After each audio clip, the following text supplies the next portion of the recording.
Hello. બધાને happy new year. હા ચાલો, ઓકે બાય. અરે ઉભા રહો હવે શું? હા બોલ. મારે બધાની સામે છે ને તમને ઉઘાડા પાડવા છે. રેડિયો છે તારથી થાય કર લે. એવું ફિઝિકલી નહીં કહેતા એ, એટલે વાતમાં પાડશે એમ. તો બીજું હું હોય? હલો, હા બોલ. આ માણસ છે ને બિલકુલ હેલ્થ કોન્શિયસ નથી. જો ચાલુ કર્યું. પણ એમને છે ને કાકી સવારે વહેલા ઉઠવાનું કહો.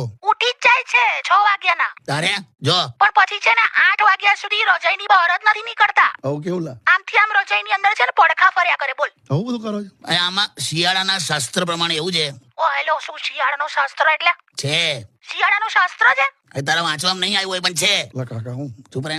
શિયાળાના શાસ્ત્ર પ્રમાણે એમ કીધું છે કે 6 વાગે ઉઠ્યા પછી હા 8 વાગ્યા સુધી રજાઈમાં આમથી આમ પડખા ફરવા હા.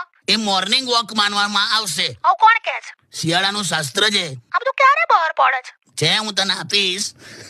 જો એમાં કેવું લખ્યું છે, ભગવાને દરેકને કેટલા શ્વાસ લેવાના છે એ નક્કી કરીને જીવન આપેલું છે. હા બરાબર. નક્કી થયેલા શ્વાસથી વધારે એક પણ શ્વાસ લેવાતો નથી. બરાબર. હા બરાબર. હવે તમે શિયાળામાં મોર્નિંગ વોકિંગ કે પછી જોગિંગ ને એવું બધું કરવા જાઓ ને તો ઝડપથી શ્વાસ લેવા પડે. બરાબર. બરાબર. એટલે ઝડપથી શ્વાસ વપરાઈ જાય કરેક્ટ. તો પછી શું થાય? લાંબુ જીવન ટૂંકું થઈ જાય. હવે તને એવું છે કે હું એલો જતો રહું? ના ના, એવું મેં ક્યાં કીધું. તાબાજી આ મને શાસ્ત્ર જોઈશે. હો આપીશ. શું થાય? એપ્રિલ મે માં આપી દઈશ. તો લખવું પડશે ને મારે. હલો. આ પતી ગયું. ચાલો હવે મૂકી દે. હેલો.